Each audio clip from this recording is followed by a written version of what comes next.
আগামী 24 ঘন্টার মধ্যে ধর্ষকের সর্বোচ্চ শাস্তি নিশ্চিত করতে আলটিমেটাম দিয়েছেন তারা।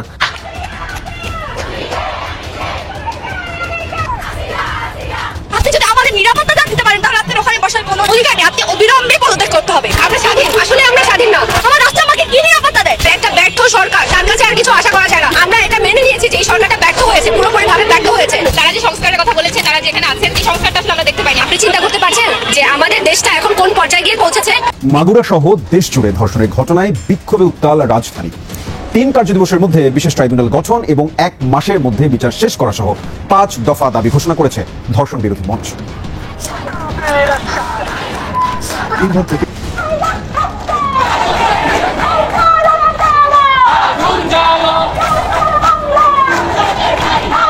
তিনি একজন মাদ্রাসা শিক্ষক। বাংলাদেশের বিভিন্ন জায়গায় এখন বিভিন্ন ধরনের এই অমানুষগুলা ভাইসা উঠছে। এই হারামি আসিয়ার বয়স 8, বাট সে যে বাবুটার সাথে আকাম করতে গেছে তার বয়স আরো 1 বছর কম, 7। তুমি যদি মানসিকভাবে ভারসাম্যহীন হইতা তুমি রেপ করতে পারতা না। রেপ করতে হইলে মানুষের সেন্স লাগে, মানসিক শক্তি লাগে। আসসালামু আলাইকুম দর্শক, নতুন একটি দুঃখজনক সংবাদে আপনাকে স্বাগতম। ইতিমধ্যে আপনারা একটা বিষয় অবগত আছেন যে আসিয়ার সাথে কি নির্মম ঘটনা ঘটেছে। এই ঘটনার প্রতিবাদে সারা ঢাকা শহর উত্তাল শুরু হয়ে গিয়েছে। এর সুষ্ঠু বিচার না হলে ডক্টর ইউনূসকে 24 ঘন্টার আলটিমেটাম দিয়েছে ছাত্র জনতা। হয়তো এর সুষ্ঠু বিচার করবে, না হলে ডক্টর ইউনূস পদত্যাগ করবে, দুইটার একটা। প্রিয় দর্শক, এই বিষয় নিয়ে মূল ভিডিও আপনাদের সাথে শেয়ার করব। অবশ্যই একটু না টেনে সম্পূর্ণ ভিডিওটি মনোযোগ সহকারে শেষ পর্যন্ত দেখতে থাকুন। আপনি যদি আমাদের নিরাপত্তা না দিতে পারেন তাহলে আপনার ওখানে বসার কোনো অধিকার নেই। আপনি অবিলম্বে পদত্যাগ করতে হবে। আমরা স্বাধীন, আসলে আমরা স্বাধীন না। আমার রাষ্ট্র আমাকে কি নিরাপত্তা দেয়? একটা ব্যর্থ সরকার, তার কাছে আর কিছু আশা করা যায় না। আমরা এটা মেনে নিয়েছি যে এই সরকারটা ব্যর্থ হয়েছে, পুরোপুরিভাবে ব্যর্থ হয়েছে। তারা যে সংস্কারের কথা বলেছে, তারা যেখানে আছেন এই সংস্কারটা আসলে আমরা দেখতে পাইনি। আপনি চিন্তা করতে পারছেন যে আমাদের দেশটা এখন কোন পর্যায়ে গিয়ে পৌঁছেছে? আমরা যখন ছাত্র আন্দোলন করলাম তখন নতুন একটা রাষ্ট্রের স্বপ্ন দেখেছিলাম, যে রাষ্ট্রটা নতুন রাষ্ট্র হয়েছে, একটা সম্ভাবনার রাষ্ট্র ছিল। আমরা সেখানে মনে করেছিলাম যে আমরা স্বাধীন, আসলে আমরা স্বাধীন না। এখনকার যে সরকার, তারা ব্যর্থ হয়েছে। যে সচিব আছেন জাহাঙ্গীর, সে ব্যর্থ হয়েছেন। তার পদত্যাগ দাবি করছি। এবং যে শিশুটি খারাপ স্পর্শের শিকার হয়েছে তার যাতে সুষ্ঠু বিচার পায়, সেই জন্য আমরা সবাই আজকে লাঠি আন্দোলন করছি। দেখেন, আপনাদের খুবই সৌভাগ্য যে যে ধর্ষক সে কোনো উচ্চবিত্ত মানুষ না, সাধারণ ক্লাসের। সেইখানেও আপনারা কিছু করতে পারছেন না। আর যারা আপার ক্লাসের, যারা আইনের মানুষ, তারা যখন একটা বেআইনি কাজ করে তাদেরকে আপনারা কিভাবে পাকড়াও করবেন? তাদেরকে তো পাকড়াও করতে আপনারা সক্ষম হবেন না। সো আপনাদের সৌভাগ্য যে আপনারা একটা দারিদ্র পরিবারে সেখানে ধর্ষণের শিকার হয়েছে, সেই শিশুটিকে আপনারা রক্ষা করতে কথা বলতে পারছেন। কিন্তু যখন আমার সাথে ঘটনাটা ঘটেছে, আপনারা কেউ কথা বলেন নাই ভয়ে, কারণ আপনারা চাকরিচ্যুত হবেন। কারণ আমি উপদেষ্টা হাসান আরিফকে নিয়ে কথা বলেছিলাম। একটা ব্যর্থ সরকার, তার কাছে আর কিছু আশা করা যায় না। আমরা এটা মেনে নিয়েছি যে এই সরকারটা ব্যর্থ হয়েছে, পুরোপুরিভাবে ব্যর্থ হয়েছে। আমি বলবো কি, আপনার যোগ্যতা কি? আপনি যেখানে বসে আছেন কিসের ভিত্তিতে, কিসের মতের ভিত্তিতে, কার ভিত্তিতে বসে আছেন? গণ অভ্যুত্থানের আপনি নারী দেখছেন না? যখন নারীরা যখন লড়াই করছে, একটা ছেলে যখন একটা ইট মেরেছে, যখন একটা বাড়ি দিয়েছে, তখন পাল্টা যে মেয়েটা যে প্রতিবাদ করেছে, তখন কি বলেছে মেয়ে নাকি অন্য ছেলে? তখন কি এটা ভেদাভেদ ছিল? তখন এই ক্ষেত্রে যখন নারীর উপর এত হামলা, এত নিপীড়ন, তখন আপনার কথা আসে নাই কেন? আপনি কাদের উপর বসে আছেন? আমাদের উপরে তো বসে আছেন। আপনি যদি আমাদের নিরাপত্তা না দিতে পারেন তাহলে আপনার ওখানে বসার কোনো অধিকার নেই। আপনি অবিলম্বে পদত্যাগ করতে হবে। আসিয়া হচ্ছে মাগুরা জেলার মেয়ে, আমাদের ছোট বোন, 8 বছর একটা মেয়ে। আমি যদি বলি, এখন অনেকে বলে যে আমাদেরকে বলে আমাদের পোশাকের সমস্যা, তাহলে বলবো ওই মেয়েটা কি দোষ করছে যে পর্দা করতো, যে হচ্ছে মাদ্রাসায় পড়তো?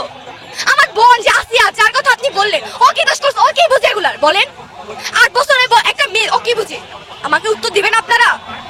পারবেন না। কি উত্তর দিবেন আপনারা? দিতে পারবেন যে ওই এইটুক মেয়ে কি বুঝে? ও কোন দর্শন নিপীড়ন এগুলা কি বুঝে? আমরা অবিলম্বে প্রকাশ্যে শাস্তি দিতে হবে। এই যে আমাদের ট্যাগ দিচ্ছে শাহবাগ, এই শাহবাগের যদি না থাকতো তাহলে এই জেলায় অবদান কখনোই সম্ভব ছিল না। আমি যে মার খাইছি, আমার খবর আজ পর্যন্ত কেউ জানে না। আমি এখন পর্যন্ত প্রকাশ্যে আসিনি। কিন্তু যখন আমি নিপীড়নের সামনে পড়ে যাচ্ছি, আমি দর্শনের সামনে পড়ছি, আমার রাষ্ট্র আমাকে কি নিরাপত্তা দেয়? কোনো নিরাপত্তা দিচ্ছে? আমাকে দিচ্ছে না। তাহলে আমাদের আবার ফিরে রাস্তায় নামতে হচ্ছে আমার নিরাপত্তা নিশ্চিত করার জন্য। আমাদের দেশে যে অহরহ গত 1 মাস, 1.5 মাস, 3 মাসে যে অহরহ নারীর উপর নির্যাতন, বিচার বহির্ভূত হত্যা মামলা, বিচার বহির্ভূত যে হত্যাকাণ্ডগুলো ঘটছে, নারীদের উপর, শিশুদের উপর যে ধর্ষণগুলো ঘটছে, এবং রিসেন্টলি শিশু আসিয়ার উপর যে ধর্ষণের সে যে ধর্ষণের শিকার হয়েছে, তার জন্য আসলে আমরা এখানে দাঁড়িয়েছি। আমাদের দেশে যে স্টেটের যে দায়বদ্ধতা ছিল, তার নাগরিকের উপর ধর্ষকের সর্বোচ্চ শাস্তি দেয়া, ধর্ষককে আটক করা এবং সচেতনতা তৈরি করা এবং আইনের সঠিক প্রয়োগটা নিশ্চিত করে জনগণকে নিরাপত্তা দেয়া, এই জিনিসগুলো যখন অভাববোধ তৈরি হয়েছে সেটার প্রতিবাদ হিসেবে আসলে আমরা এখানে দাঁড়িয়েছি। আসলে এই জিনিসটা কখনো নাম্বার দিয়ে তুলনা করা যাবে না। একজনের জন্য একজন ধর্ষণ হলেও সেই দায়বদ্ধতা রাষ্ট্রে নিতে হবে, 10 জন ধর্ষণ হলেও সেই দায়বদ্ধতা রাষ্ট্রে নিতে হবে। 2019-20 সময়েও 1000-এর উপর 2000-এর উপর নারী সে বছর ধর্ষিত হয়েছিলেন। তো প্রত্যেক বছরই হয়তো এটা বাড়ছে, হয়তো এটা কমছে। সো এই পারসেপশন তৈরি করে আসলে জিনিসটাকে হালকা করে দেওয়া উচিত না। যদি একটা ধর্ষণও হয় সেই দায়বদ্ধতা রাষ্ট্রে নিতে হবে এবং সেটার বিচার আসলে সবচেয়ে দ্রুত নিশ্চিত করতে হবে। এটার দায় অবশ্যই রাষ্ট্রের, এটার দায় স্বরাষ্ট্রমন্ত্রী, এটার দায় আইনমন্ত্রীর। তারা যে সংস্কারের কথা বলেছেন, যে সংস্কারের কথা বলে আসলে তারা যেখানে আছেন সেই সংস্কারটা আসলে আমরা দেখতে পাইনি। আমাদের বিচার এবং আইন, ধর্ষণের বিরুদ্ধে আইন এখনো পেনাল কোডের আইনেই চলছে।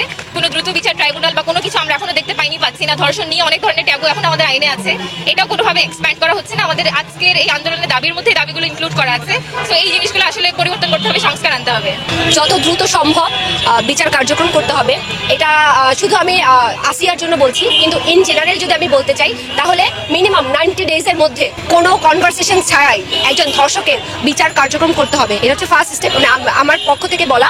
আর সেকেন্ড হচ্ছে একটা ধর্ষকের রোজই এক্সাম্পল একটা বিচার করতে হবে। যেমন হচ্ছে আমি জানি না, এটা শুনতে হয়তো বিভৎস লাগবে আপনাদের কাছে, পাথর নিক্ষেপ করে তাকে পুঁতে পাথর নিক্ষেপ করে তাকে মেরে ফেলা, এটা ভয়ঙ্কর শোনাবে। কিন্তু যদি সম্ভব হয় বিচারের ব্যবস্থায়, যদি সম্ভব হয় প্রকাশ্য দিবালোকে একজন ধর্ষকের ফাঁসি ব্যবস্থা করা, যদি একজন ধর্ষককে প্রকাশ্য দিবালোকে ফাঁসির ব্যবস্থা করা যায় তাহলে 10টা ধর্ষক সচেতন হয়ে যাবে, সে ভয় পাবে সেকেন্ড টাইম আরেকজনকে ধর্ষণ করতে। যেহেতু এক্সাম্পল হয়ে যায়, জানে এমন একটা বিচার ব্যবস্থা শুরু করতে হবে। আপনারা সবাই জানেন আমি ধর্ষণ নিয়ে কথা বলেছিলাম 2 মাস আগে উপদেষ্টা হাসান আরিফের বিরুদ্ধে। তখন আপনারা কেউ বিশ্বাস করেন নাই যে 84 বছরের একজন বৃদ্ধ সুফি চেহারার অধিকারী তিনি কিভাবে ধর্ষণ করবে। এবার তো প্রমাণ পেয়েছেন যে সুফি চেহারার অধিকারী বয়স্ক মানুষও 8 বছরের বাচ্চাটাকে ছাড়েন এই খারাপ স্পর্শ করতে। তাহলে আমি বা আমার মতো যারা আছে বা আরো অন্যান্য নারীরা যারা আছে তারা তো সেফ না। তাদের কাপড় জামা, তাদের চলন বলন, তাদের পোশাক পরিচ্ছদ নিয়ে যখন আপনারা কথা বলবেন, সেটা কথা বললে ওই ধর্ষককে ধামা চাপা দেওয়া হয়। সে যে ক্রাইমটা করেছে সেটাকে ধামা চাপা দেওয়া হয়, সেইটা কথা না বলে আগে যে ক্রাইমটা করেছে সেটার পানিশের ব্যবস্থা করা উচিত। যে নারীদের সংশ্লিষ্ট যদি থেকে থাকে এটা সুষ্ঠু তদন্ত হওয়া উচিত। তদন্ত হওয়ার সাথে যদি সেই নারী যুক্ত থাকে তাহলে তাকেও বিচারের আওতায় আনা উচিত। সে নারী বলে যে ছাড় পেয়ে যাবে তা কিন্তু নয়। কার দ্বারা ধর্ষণের শিকার হয়েছে সেটা জানেন? উপদেষ্টা হাসান আরিফের দ্বারা। সেটা নিয়ে আমি 2 মাস আগে কথা বলেছি, কিন্তু তখন কেউ বিশ্বাস করেন নাই আপনারা যে 84 বছরের একজন বার্ধক্য মানুষ কিভাবে ধর্ষণ করতে পারে। এবার প্রমাণ পেয়েছেন যে 84 বছরের বয়সের মানুষেরা ধর্ষণ করতে পারে, 8 বছরের শিশুকে খারাপ স্পর্শ করতে পারে। এটা বুঝতে পেরেছেন আপনারা?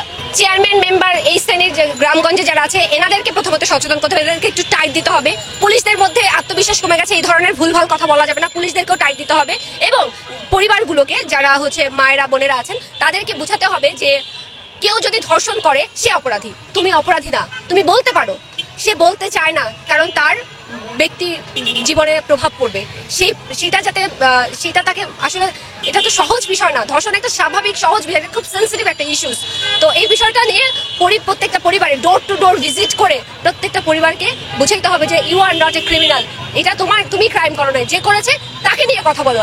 আর সবাইকে আমি একটা রিকোয়েস্ট করবো, আসিয়ার মতো যারা ধর্ষণের শিকার হয়েছে তাদেরকে হাইলাইট না করে ধর্ষকদেরকে হাইলাইট করুন, তার ফুল ফ্যামিলিকে হাইলাইট করুন, তাদেরকে সমাজের চোখে আঙুল দিয়ে দেখিয়ে দেন যে এইটা হচ্ছে ধর্ষক, ওই নারীটিকে না, ওই শিশুটিকে না, ওই মাটিকে না, ওই বোনটিকে না। যে কেউ যদি এ ধরনের কাজ করে তাকে মাটিতে পুঁতে পাথর নিক্ষেপ করে মেরে ফেলা, এটা তো ধর্মেই আছে। আমি তো ধর্মের কথাই বলছি। আপনি যখন ধর্মের কথা বলে ধর্ষণ করছেন যে তুমি কাপড় আবরণ ঠিক রাখো নাই এই জন্য তোমাকে ধর্ষণ করেছি, আরে ভাই আমি যদি আমার কাপড় আবরণ ঠিক না রাখে, একটা নারী যদি তার আবরণ ঠিক না রাখে, এটার জন্য তো আল্লাহ যথেষ্ট, তুমি না। তুমি কে? তুমি তো বিচারক না, আইন আদালত আছে, আল্লাহ তাআলা আছে, তুমি না। তুমি এই কারণে ধর্ষণ করতে পারো না, ইউ হ্যাভ নো রাইটস, তোমার সেই অধিকার নাই। প্রতিবাদ এবার হতেই হবে, প্রতিবাদ হয় নাই, আসলেই হয় নাই। একটা ব্যর্থ সরকার, আগেও হাসিনার আমলে এগুলি হয়েছে, আমরা এর প্রতিকার পাই নাই, এবার হবে। আমরা সেই কারণে দেখেন প্রতিদিন আমরা রাজপথে আছি, সেই জুলাই গণঅভ্যুত্থান থেকে আজ পর্যন্ত রাজপথে আছি এবং আমরা রাজপথে যতবার হবে ততবার আমরা রাজপথে থাকবো ইনশাআল্লাহ। ভিডিওটা সর্বোচ্চ শেয়ারের আহ্বান জানাচ্ছি যাদের হাত নিষ্পিস করতেছে যে আসিয়াদের শুধুমাত্র একজন আসিয়া না, অসংখ্য আসিয়া, নাম না জানা অনেক আসিয়া। এই বাচ্চাগুলোকে যারা হাত দেয়, আমার আপনার সন্তানকে যারা টাচ করে, হাতের কাছে পেলে তো হাতের সুখ মেটাইতাম, আইনের তোয়াক্কা করতাম না। অনেস্টলি যেটা মাথার মধ্যে কেরা উঠছে, তো ওই আঙ্গুল দিয়ে একটা শেয়ার করে এদেরকে একটু পরিচিত করেন। দেখেন আমি এই ব্যক্তিটারে কেন করলাম, কারণ তিনি একজন মাদ্রাসা শিক্ষক। বাংলাদেশের বিভিন্ন জায়গায় এখন বিভিন্ন ধরনের এই অমানুষগুলা ভাইসা উঠছে। এই হারামি আসিয়ার বয়স 8, বাট সে যেই বাবুটার সাথে আকাম করতে গেছে তার বয়স আরো 1 বছর কম, 7। চাঞ্চল্যকর এক ঘটনা এই মুহূর্তে বাংলাদেশে ঘটছে। তবে আমরা দাবি করছি জেল নয়, ফাঁসি নয়, গুলি নয়, পলিসি একটাই, কোমর পর্যন্ত গাড়াও, তারপর আল্লাহু আকবার করে দাও, জাতি দেখুক। আসুন তার নাম পরিচয় দিচ্ছে, শেয়ার করুন। ঘটনার প্রেক্ষাপট হচ্ছে গাজীপুরের শ্রীপুরের এক মাদ্রাসায় শিশু শিক্ষার্থীকে এই আকামের অভিযোগে এক শিক্ষককে গ্রেপ্তার করেছে আমাদের পুলিশ গত 8ই মার্চ। আপনি দেখেন সারা বাংলাদেশে আসিয়ার ইস্যুতে তোলপাড়, এর মাঝখানেও তার কত বড় কলিজা যে এই ঘটনাটা ঘটানোর সাহস পাইছে। আপনার গ্রেপ্তার আব্দুল মালেক, বয়স হচ্ছে 25। ওই এলাকার কারা আছেন? উপজেলার মাওনা এলাকার একটি হাফিজিয়া মাদ্রাসা শিক্ষক। তার গ্রামের বাড়ি নেত্রকোনার কলমকান্দা উপজেলার লেঙ্গুরা গ্রামে। স্থানীয়দের বক্তব্য, গত বৃহস্পতিবার মাদ্রাসায় 7 বছরের এই বাচ্চাটাকে ধর্ষণের চেষ্টা করেছে শিক্ষক আব্দুল মালেক। তো এই ঘটনার পর স্বাভাবিক বাচ্চাটা ভয় পাইছে, তারপর সেই মাদ্রাসায় যেতে চাচ্ছিল না। তো বাবা মা জিজ্ঞেস করছে কেন যাবে না। শনিবার বাবা মা চাপ দিয়ে সেই ঘটনার সত্যতা পরিবারের সদস্যদের জানায়। এদিন সন্ধ্যায় তার পরিবারের সদস্য এলাকার লোকজন আব্দুল মালিককে আটক করে। এক পর্যায়ে তিনি ঘটনার সত্যতা স্বীকার করেন। তার বক্তব্য যে ভিডিও একটা বার্তা ফেসবুকে আসছে যে আমি শয়তানের ধোকায় পড়ে করে ফেলেছি, এমন কাজ আর আমি করিনি, আগে খারাপ কাজ করিনি।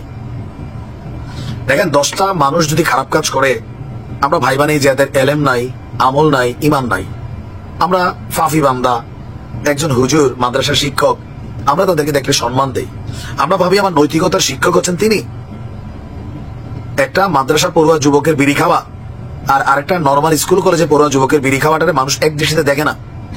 একটা ইউনিভার্সিটির মেয়ে, সে হাফ প্যান্ট পরে হাঁটলেও এটা নর্মাল মনে হয়, কিন্তু একটা মাদ্রাসার থেকে পড়ুয়া মেয়ে, তার বোরকা পড়তে হবে, যদিও ধরো সবার জন্য জরুরি, বাট আমরা ভাবি তারা আলাদা। কেন? আমাদের থেকে বেটার।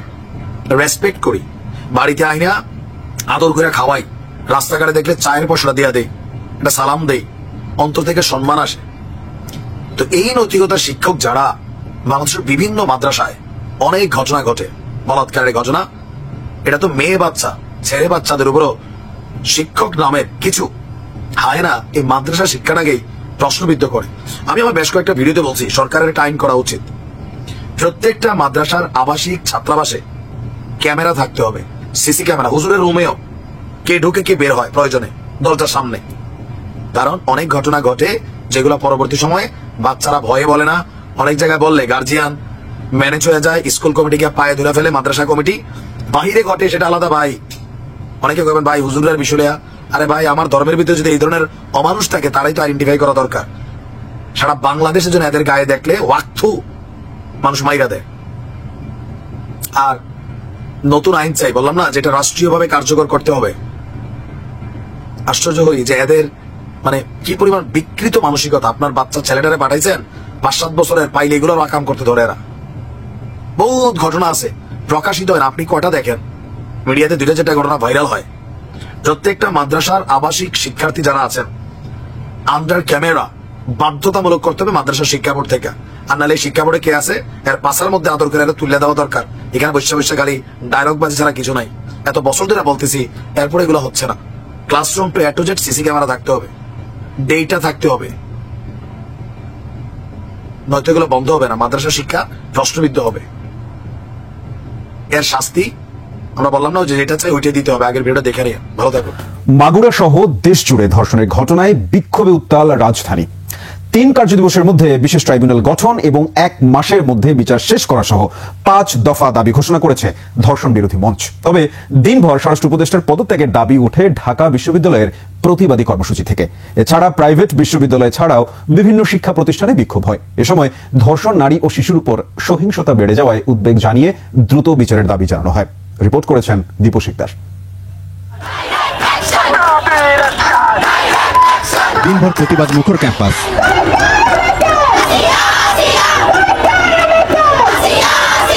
সারা দেশে ধর্ষণের ঘটনায় রোববার রাতে ঢাকা বিশ্ববিদ্যালয় ক্যাম্পাসে বিক্ষোভ করে শিক্ষার্থীরা। এর আগে একের পর এক ধর্ষণের ঘটনায় উদ্বেগ প্রকাশ করেন শিক্ষক শিক্ষার্থীরা। বের করা হয় লাঠি মিছিল। প্রতিটি ধর্ষণের ঘটনায় সুষ্ঠু তদন্ত, সঙ্গে দ্রুত সময়ের মধ্যে অপরাধীদের বিচার নিশ্চিত করার দাবি ওঠে প্রতিবাদী কর্মসূচি থেকে। আমরা চাই এই ধরনের ঘটনা দৃষ্টান্তমূলক বিচার, যত দ্রুত সম্ভব এই ধরনের ধর্ষককে দৃষ্টান্তমূলক শাস্তি দেওয়া। আমাদের ক্যাম্পাসের মধ্যে এই ক্যাম্পাসের কর্মচারীরা বা যাই হোক বহিরাগত মানুষরা আমাদের সহপাঠীদেরকে নিপীড়ন করছে। সম্প্রতি ঢাকা বিশ্ববিদ্যালয়ের ছাত্রীকে হেনস্থার প্রতিবাদেও এদিন কার্জন হলের সামনে বিক্ষোভ হয়। কোনো দৃশ্যমান কার্যক্রম না নেয় সেক্ষেত্রে আমরা এটিকে তাদের একটি অনরসতা এবং অমনোযোগিতার একটা অপরাধ মনে করবো। ঢাকা মেডিকেলের ইন্টার্ন চিকিৎসকরা বিক্ষোভ করেন রাজু ভাস্কর্যের সামনে। কেন্দ্রীয় শহীদ মিনারেও ছিল ধর্ষকদের বিচারের দাবিতে কর্মসূচি। আমি একজন মা হিসেবে ঘর থেকে বের হওয়ার পর আমি নিজেও খুব আতঙ্কে থাকি।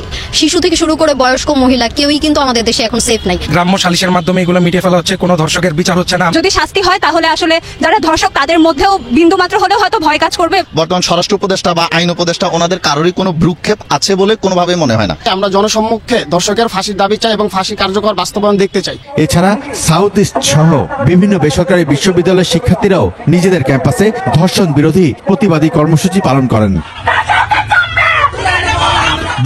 স্কুলে গিয়ে ছোট ছোট বাচ্চাদের ব্রাশ ফেয়ার করে ফেলে, বা সেই নিউজিল্যান্ডের মসজিদে গিয়ে যে মানুষকে খুন করেছিল, এরা সব মেন্টালি সিক না হলে মানুষ এগুলো করতে পারে না। কিন্তু সুইডেনে যদি কোনো মানুষ রেপ কেসে পড়ে যায় তখন কিন্তু সে বললে হবে না যে আমি মেন্টালি সিক, কারণ তখন আইন বলে তুমি যদি মানসিকভাবে ভারসাম্যহীন হইতা তুমি রেপ করতে পারতা না। রেপ করতে হইলে মানুষের সেন্স লাগে, মানসিক শক্তি লাগে। আমি কথাটা কেন বললাম বন্ধুরা, যে দেখেন এইসব দেশে যে আইন একরকম, আমাদের দেশের আইন আরেক রকম। আমাদের দেশের আইন কি ছিল, একটা সময় যখন রেপ কেস হইতো তখন সেই পরিবারের মেয়েটি বা সেই পরিবারটি কাউকে বলতো না, চুপচাপ ঘরে যেয়ে বসে থাকতো। কারণ বললে পরে মানুষ বলবে এই মেয়েটা রেপ হয়েছে, এর বিয়ে হবে না, এর রাস্তায় বেরোতে পারবে না, মহল্লায় মুখ দেখাইতে পারবে না, চুপচাপ সহ্য করতো। তারপর দিন পাল্টাই কি হয়েছে, আস্তে আস্তে প্রতিবাদ শুরু করছে মেয়েরা। সবাই বলছে যে না আমাকে রেপ করছে, আমি এটা বিচার চাই। থানায় গেল। প্রথম দিকে আমরা কি দেখছি, বিভিন্ন সিনেমাতেও দেখছি, পুলিশ অফিসার সাহেব জিজ্ঞেস করতেছে আপনার কোন জায়গায় হাত দিছিল, ওই সময় উনি কোথায় ছিল, ওই সময় উনি আপনার কতটুকু পরেছিল, ওনার পরনে কি কাপড় ছিল, আপনার কাপড় কোথায় ছিল। এইভাবে বলতে বলতে বলতে বলতে মেয়েটার এমন একটা অবস্থা করে বলায় মেয়েটা লজ্জায় আর কথা বলতে পারে না। সেই দিনও অতিক্রম হয়ে গেছে, এখন এত ঝামেলা হয় না। এখন কি হয়, এখন যেটা হয় সেটা হইলো রেপ কেস এটা আসলো পুলিশ স্টেশনে সেটা তদন্ত করলো, আসামিকে গ্রেফতার করলো, আসামি চলে গেলো হাজতে, ডাইল ভাত খাইতেছে আরামসে। পুলিশ মহোদয় বিভিন্ন জায়গায় খোঁজ খবর নিয়ে কোনো সময় মাল খাইয়া চুপ হয়ে গেছে। ধীরে ধীরে ধীরে ধীরে এটা 180 দিন পার করে দিল, সেই রেপিস্ট জামিন পাওয়া গেল। অথবা এইভাবে হইতে পারে যে সেই পুলিশ অফিসার টাকা খাইয়া রেপিস্টের পক্ষে সাক্ষী দিল বা রেপিস্টের পক্ষে আদালতে প্রমাণাদি দিল, খালাস হয়ে গেল। চলছে, বাংলাদেশে চলছে। বহু রেপিস্ট এরকম এখনো বাইরে আছে, বহু রেপিস্ট এখনো জামিনে চলে আসতেছে। কিন্তু এইবার এই যে আসিয়া, আরে 8 বছরের শিশু, আপনারা যারা দেখতেছেন তাদের পরিবারে যদি কোনো 8 বছরের কোনো মেয়ে শিশু থাকে তাহলে তার দিকে তাকান, দেখেন তার তো কিছুই হয় নাই এখন পর্যন্ত। সে নারী কি, সে তো কোনো একটা যুবতী হয় নাই, একটা শিশুকে রেপ করছে। এইবার আর যাইব কই, বাংলাদেশের মানুষ উত্তাল হয়ে গেছে। স্টুডেন্টরা সারা রাত পরশুদিন যখন আপনারা সব ঘুমাচ্ছেন, পরশুদিন সারা রাত মশাল মিছিল করছে ঢাকা ইউনিভার্সিটি, জাহাঙ্গীরনগর ইউনিভার্সিটি, তারপর দিন রাত এটা তো চলছেই। সকল শ্রেণীর মানুষ এটার বিচার চায়। এত কিছুর পরে আমাদের যে মন্ত্রী মহোদয় আছেন আসিফ নজরুল সাহেব আসলেন আজকে, এসে ডিক্লেয়ার দিলেন 90 দিনের মধ্যে ফাঁসি দেওয়া হবে বা 90 দিনের মধ্যে বিচার করা হবে। 90 দিন মনে থাকবে আপনার? 90 দিন পরে আসিয়ার কি হয়েছিল আমার তো মনে হয় না মনে থাকবে, কারণ এই 90 দিনে আরো কত ঘটনা ঘটবে। মানি না নজরুল সাহেব, মানি না জাহাঙ্গীর সাহেব 90 দিনের বিচার, আমরা 9 ঘন্টার বিচার চাই। আজকে আপনারা বিভিন্ন কন্টেন্ট মেকারের কাছে যাই দেখেন, একটি মানুষ সমর্থন করে নাই, একটি স্টুডেন্ট সমর্থন করে নাই, একজন নাগরিক সমর্থন করে নাই। সবার কথা হইলো এই 90 দিনের বিচার আমরা বলি না, আমরা 9 ঘন্টার বিচার চাই। অনেকেই বলতেছেন ইসলামিক আইনে বিচার করা হোক, ওরে স্টেডিয়াম আইনা গাইরা ওরে ইট পাথর দেওয়া হোক। আর বলবেন যে ভাই মানবাধিকার লঙ্ঘন হইতেছে। ভাই সৌদি আরবে যখন করে তখন মানবাধিকার লঙ্ঘন হয় না, যখন আফগানিস্তানে করে তখন মানবাধিকার লঙ্ঘন হয় না। ওরা মানবাধিকারের থোড়াই কেয়ার করে, আমরা কেয়ার করি কি? আমরা দুর্বল রাষ্ট্র? আমরা কি ফকির নি যে আমাকে মানবাধিকার দেখতে হইব? আমরা একটা স্বাধীন দেশ, এখানে মানুষ স্বাধীনভাবে থাকতে চায়। এই স্বাধীনতার জন্য ৭১ যুদ্ধ করছে, এই স্বাধীনতার জন্য আবার এই আগস্টেও যুদ্ধ করছে ২৪-এর। কি পাইছি আমরা? আইন তার নিজস্ব গতিতে চলতেছে। আসিফ নজরুল স্যার আজকে আইসা বেশ ফলাও করে বক্তৃতা দিয়ে গেল, আমি ৯০ দিনের মধ্যে বিচার করব, ১৫ দিনের মধ্যে এটা রিপোর্ট দিতে বলবো, এবং সেই অফিসার যদি কোনো কারণে রিপোর্ট দিতে ব্যর্থ হয় ১৮০ দিন পার করে দেয়, জামিন হবে না। ১৮০ দিন পর রেপিস্ট আবার দাঁড়িয়ে গেল। এগুলো সব উনি সরাই দিতেছেন। ঠিক আছে, মানলাম আপনার হাত আইনে বাধা, কিন্তু আইন তো মানুষের জন্য। মানুষ কি চায় দেখেন, বাংলাদেশের একটি মানুষ চায় না যে এই রেপিস্টদের বিচার ৯০ দিন পরে হোক বা ৯০ দিনের মধ্যে হোক। আপনি যতই সংস্কার করেন কেউ মানছে না এই বিচার। স্যার আপনি আজকে ভার্চুয়াল মিডিয়াতে ঘুরে দেখেন, স্যার আজকে আপনি বিভিন্ন ইউনিভার্সিটির বাচ্চাদের কথা শুনেন, স্যার আপনি আজকে বিভিন্ন গণমানুষের কথা শুনেন, একটি মানুষ চায় না যে ৯০ দিন অপেক্ষা করতে। এমন একটা ঘটনা ঘটায় দিছে এই নরপিশাচগুলা, মানুষের হৃদয়ে নাড়া দিছে। একটি মানুষ নাই বাংলাদেশে যে আপনাকে সমর্থন করছে যে না ঠিক আছে ৯০ দিন মেনে নিলাম। কারণ আমরা জানি ভাই ৯০ দিনের মধ্যে অনেক কিছু ঘটে যাইব। আপনি দেখতেছেন তো অবস্থা, সমস্ত কিছুই আপনার নখদর পরে আছে, কারণ আপনি একটা মিনিস্ট্রি পাচ্ছেন, আপনি একজন দায়িত্বশীল মানুষ, আপনি মানুষের হার্ট দেখেন, মানুষের নার্ভ দেখেন, মানুষ কি চায়। একটি মানুষ চায় না ৯০ দিনের বিচার, প্রতিটি মানুষ চায় ৯ ঘন্টার বিচার। ভিকটিমের কাছে পুলিশ যাবে, পুলিশ ভিকটিম যাকে দেখাবে যে আমার সাথে এই লোকটা এই কাজ করেছে, সাথে সাথেই অ্যারেস্ট কোর্টে তুলবে, সাথে সাথেই আমাদের যে বিচারক মহোদয় থাকবে তাকে ফাঁসির কাস্টে ঝুলিয়ে দেবার ব্যবস্থা করবেন। এরপর আপনি বলবেন নিম্ন আদালত থেকে সেটা জজ কোর্টে যাবে, জজ কোর্ট থেকে সেটা হাইকোর্টে যাবে, তারপর সেটা সুপ্রিম কোর্টে যাবে। এই সব কিছু লাগবে না, থাকবে না বাংলাদেশে। নতুন বাংলাদেশে একটাই আইন থাকবে, নিম্ন আদালত যা বলবে তাই হবে। সংস্কার করেন, আপনাদের হাতে তো সব, সংস্কার করে দেন। মানুষ চায় এইসব সংস্কারের জন্য আপনারা আসছেন। কিসের জন্য পয়সা থাকতেন? আপনি বললেন যে আমি সুধীরদের সাথে কথা বলবো, আমি স্টেক হোল্ডারদের সাথে কথা বলবো। কিসের কথা? আপনার হাতে আইন আছে স্যার, আপনি আইনমন্ত্রী, সাথে আছে স্বরাষ্ট্রমন্ত্রী মহোদয়। ওনার অবস্থাটা চিন্তা করেন, আজকে ওনার মানুষ কিভাবে ধুইতেছে, কিভাবে ওনাকে ধুইতেছে পোলাপান। উনি তো চেষ্টা করতেছিল, কিন্তু আইন তার হাতে পাতে বাধা। সেই আইন চেঞ্জ করেন, সেই আইন চেঞ্জ করে আসিয়ার ধর্ষকদের ৯ ঘন্টার মধ্যে কালকে বিচার করে দেন, ইতিহাস সৃষ্টি করে দেন। অনেকেই তো চাইতেছে যে এদেরকে স্টেডিয়ামে এটা কোমর গায়ে ইট নিক্ষেপ করা হোক। যদি সেটা করতে পারেন আরো খুশি হব। লক্ষ কোটি মানুষ দেখবে, টেলিভিশনে দেখবে। এবার আপনি বলতে পারেন যে এগুলা করলে তো আমরা মানব অধিকারে ফাইসা যাবো, ফাঁসলে ফাঁসুম। আমরা তো এমন আলাদা, আমাদের কাছে কেউ আছে? আমরা আছি ১৮ কোটি জনগণ, আর আপনারা আছেন এখন সরকারে। আমরাই সব, আমরাই সরকার, আমরাই জনগণ, আমরাই বিচার, আমরাই বিচারক। করেন না আপনি, করে দেখায় দেন, মানুষকে দেখায় দেন যে এই সরকার অনেক কিছু পারে। আগামী ২৪ ঘন্টার মধ্যে ধর্ষকের সর্বোচ্চ শাস্তি নিশ্চিত করতে আলটিমেটাম দিয়েছেন তারা।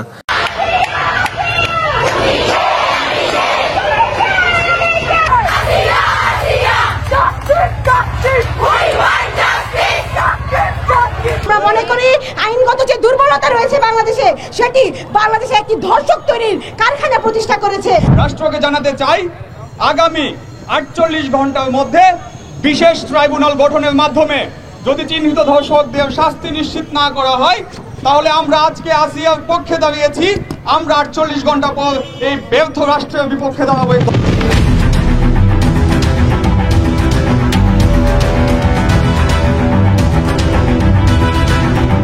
সম্প্রতি বাংলাদেশে ঘটে যাওয়া একটি নৃশংস ধর্ষণের ঘটনার বিরুদ্ধে সারা দেশের শিক্ষার্থীরা প্রতিবাদে সোচ্চার হয়েছে।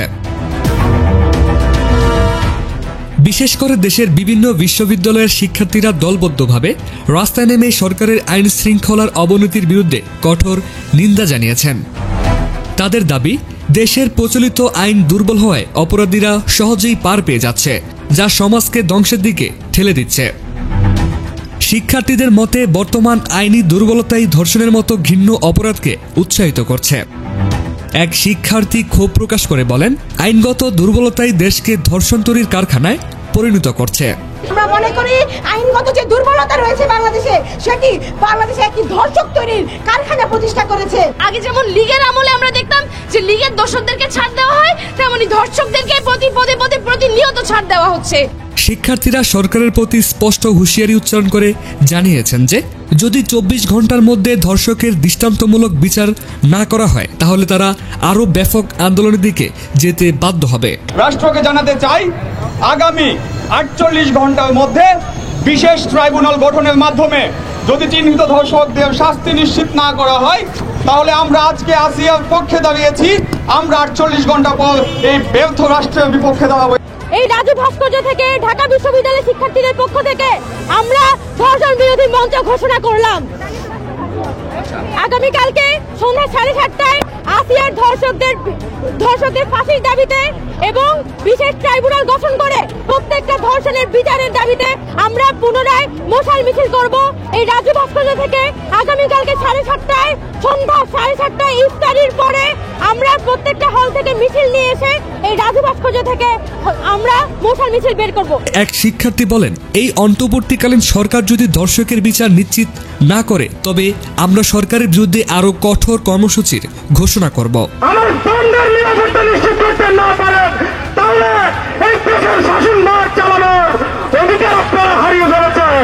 আসিয়া ঘোষিত হয়েছে, আমরা প্রত্যেকে নিজের ভেতরে এক একজন আসিয়াকে ধারণ করি। আপনারা যদি দেশের শাসনভার কার্যক্রম পরিচালনা করে যেতে চান তাহলে অতি সত্বর ধর্ষকদের বিচার নিশ্চিত করুন। এই দর্শনগুলো করে যারা এবং বিত্তশালীদের মাধ্যমে এবং প্রশাসনের মাধ্যমে সহযোগিতায় বারবার পালিয়ে যায় তাদেরকে আর সুযোগ দেওয়া যাবে না। সরকারের কাছে আমরা বিনীত আবেদন করব, দর্শকদেরকে তারা স্পষ্ট আছে, আমরা তাদের প্রমাণ আমরা সামনে দেখছি, প্রমাণ পাওয়ার পরে কেন তাদেরকে বিচার করা হচ্ছে না? মাধ্যমে তারা কাদের মদদে এই বাংলায় ঘোরাফেরা করছে, আমরা তার বিচার চাই। ধর্ষকদের আমরা কেন সিগন্যাল দিতে পারতেছি না যে ধর্ষণ একটা জঘন্য অপরাধ? আমরা কেন বারবার ধর্ষণের আসিয়ার হচ্ছে ধর্ষকরা আটক হয়েছে কিন্তু কেন ইন্টিম কম্বন আমাদের নিশ্চিত দিতে পারতেছে না যে 7 দিনের মধ্যে তাদেরকে ফাঁসি কার্যক্রম করা হবে? এদিকে এই আন্দোলন শুধু রাজধানী ঢাকা বা বড় শহরেই সীমাবদ্ধ নয়, বিশ্ববিদ্যালয় ক্যাম্পাস থেকে শুরু করে সড়ক মহাসড়ক পর্যন্ত ছড়িয়ে পড়েছে তাদের আন্দোলন। এদিকে ধর্ষণের বিরুদ্ধে শেখ হাসিনা ভালো কাজ করে গেছেন বলে মন্তব্য করেছেন এক শিক্ষার্থী। চলুন তার মুখ থেকেই শুনে আসি। মধ্যে কতগুলি মেয়েকে ধর্ষিত করা হয়েছে, তাহলে আপনারা কি প্রমাণিত করছেন যে প্রধানমন্ত্রী শেখ হাসিনা উনি যখন ছিলেন যাদের যাদের কারাগারে ঢুকিয়েছে, যাদের যাদের এখানে ওখানে আটকিয়ে রেখেছে, তাহলে তো সে এই রোজার মাসে যেমন শয়তান ধরে রেখেছে সে তো ঠিক কাজ করেছে। আপনারা তো সেটাই প্রমাণ করছেন। সেটা কি আলটিমেটলি প্রমাণিত হচ্ছে না যে এখন যে অরাজকতাগুলি চলছে, এখন তো আরো ভালো হওয়ার কথা দেশ, এখন তো আমরা বাক স্বাধীনতার জন্য দেশে এত কিছু করলাম, তো কোথায় বাক স্বাধীনতা, কোথায় নিজের সম্মান, নিজের সম্ভ্রম, নিজের ইজ্জতে? যে এখানে দাঁড়িয়ে কথা বলছি একটু পরে বাসা পর্যন্ত যেতে পারবো কিনা তার তো কোনো সিকিউরিটি নেই। আপনারা তো সেটা প্রুফ করে দিচ্ছেন যে সে যে কাজ করেছে তাকে কেন তাহলে ফ্যাসিবাদী বলছেন? সে তো ঠিক কাজ করেছে, সে তো তাহলে হচ্ছে আপনাদের যে পানিশ করে রেখেছিল যাদের যাদের তারা তো বের হতো এই কাজগুলি করে, তো এখন তো তার পক্ষে যাচ্ছে। আর সবচেয়ে বড় কথা যাচ্ছে মানে এখন আমি মানুষের কথা বলবো, আমি নিরপেক্ষভাবে আমার বাক স্বাধীনতার কথা বলবো, সেটাকে আপনারা বলে ফেলছেন যে আমি যদি আওয়ামী লীগের সাথে মিলে যায় আওয়ামী লীগের দালাল, যদি বিএনপির সাথে মিলে যায় বিএনপি দালাল, যদি জামাতের সাথে মিলে যায় মাথায় একটা কাপড় দেয় তাহলে আমি জামাত। কেন? আপনারা তো পিকে সিনেমার সেই আমির খানের সেই ইসের মতো করছেন যে আপনাদের কোনো আসলে দলমত নির্বিশেষে আপনারা স্বার্থান্বেষী মানুষ। কারণ যারা ভালোবেসেছে, যারা মাতৃভূমির প্রতি যাদের ভালোবাসা ছিল, তারা প্রত্যেকে তাদের জীবনের বিনিময়ে এই দেশে তারা স্বাধীনতা ছিনিয়ে নিয়ে এসেছে। 71-এ যে হচ্ছে গিয়ে আপনার কৃষক ছিল, মুচি ছিল, আর যে হচ্ছে গিয়ে আপনার যে বুদ্ধিজীবী ছিল, তাদের দোনোজনের একই কনসেপ্ট ছিল যে দেশ স্বাধীন করতে হবে। এখন আপনাদের কি কনসেপ্ট? কয়দিনে আপনারা ছাত্র আন্দোলনে ডাক দিলেন, সবাই মিলে ছাত্র আন্দোলন করলাম, ফ্যাসিস্ট দূর করলাম। এখন তো দেখছি আপনাদের এক একজনের ব্যাংকে লাখ লাখ কোটি কোটি টাকা। আমার পরিচিত সমন্বয় কয়েকজন আছে। আজকে আমাদের রোকেয়া হল থেকে নারী দিবস উপলক্ষে বিগত সময়ে এবং গত কিছুদিন আগে আসিয়াকে যে ধর্ষণ করেছে সেই ধর্ষকের বিরুদ্ধে এবং বিগত সময়ে তনু সহ নুসরাত সহ যত ধর্ষক আছে সবার বিরুদ্ধে মশাল মিছিল বের করা হয়েছে। আমরা বলবো সচেতনতা তৈরি এবং কার্যকর ল অ্যান্ড অর্ডার তৈরি করা। সরকারকে এই বিষয়ে সচেতনতা তৈরি করতে হবে এবং নাগরিককে সেই বিষয়ে সচেতন হতে হবে। এবং কেউ যদি এই ধরনের নিপীড়নের শিকার হয় তাকে সামনে এসে বলতে হবে, শাস্তি, তার যে নিপীড়নকারী শাস্তি চাইতে হবে।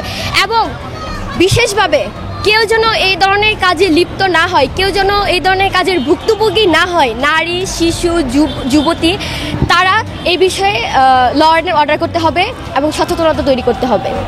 আমরা বর্তমান সময়ে খুবই নিরাপত্তাহীনতায় ভুগছি, ছিনতাই, সেক্সুয়াল হ্যারাসমেন্ট, বিভিন্ন ধরনের ইনসিকিউরিটিতে ভুগছি। তো সরকারের কাছে আমার আবেদন থাকবে, আমাদের সরকার হয়ে আমাদের জন্য কাজ করুন। দেশের 50%-এরও অধিক নারী আছে, সেই নারীদের জন্য কাজ করুন। আপনারা নারীদের পিছনে রেখে নারীদেরকে সাইড করে এগিয়ে যেতে পারবেন না। আপনারা থাকতে হলে, চলতে হলে আমাদেরকে নিরাপত্তা নিশ্চিত করুন, চলার স্বাধীনতা দিন, এবং সেই স্বাধীনতা যেন কারো বিপক্ষে না যায়। আমি বলছি না যে কেউ ড্রেসের কারণে, কেউ তার মন মানসিকতার কারণে কারো হামলার শিকার হোক। আমি এই দেশে প্রত্যেক নারীকে প্রত্যেক সিচুয়েশনে সমানভাবে চলার অধিকার চাই। তাকে রাষ্ট্রকে দিতে হবে, সমাজকে দিতে হবে, এবং তার পরিবারকেও দিতে হবে। যে প্রাপ্যতা পাচ্ছে সেটা খুবই কম সংখ্যক। যদি বেশি সংখ্যকে পেত তাহলে প্রতিদিন খবরের নিউজে আসতো না যে এতজন নারী, এতজন শিশু ধর্ষণের শিকার হয়, যৌন হয়রানির শিকার হয়। তো যেহেতু নিরাপত্তা নাই, তো সেহেতু বলবো যে এই খুবই কম সংখ্যক নারীকে রিপ্রেজেন্ট করবেন না। আমাদের পিছনে যে একটা বিশাল জনগোষ্ঠী আছে তাদেরকেও তুলে ধরুন, তাদেরকেও সামনে আসতে দিন। অবশ্যই ওনারা আমার সিনিয়র ভাই, ইভেন সাবেক তথ্য উপদেষ্টা নাহিদ ভাই আমার ডিপার্টমেন্টে। আমি উপদেষ্টাদেরকে বলবো, আপনারা নারীদেরকে রিপ্রেজেন্ট হিসেবে রেখেছেন, উপদেষ্টা মণ্ডলীর মধ্যে নারীরাও আছে, আপনারা জানেন নারীদেরকে কিভাবে সামনে এগিয়ে আনতে হয়। সামান্য % নারী যে সকল নারীকে রিপ্রেজেন্ট করে এমন না, প্রত্যেক নারীকে সামনে আসার সুযোগ দিতে হবে, তাদেরকে সুযোগ দেওয়ার ব্যবস্থা করতে হবে।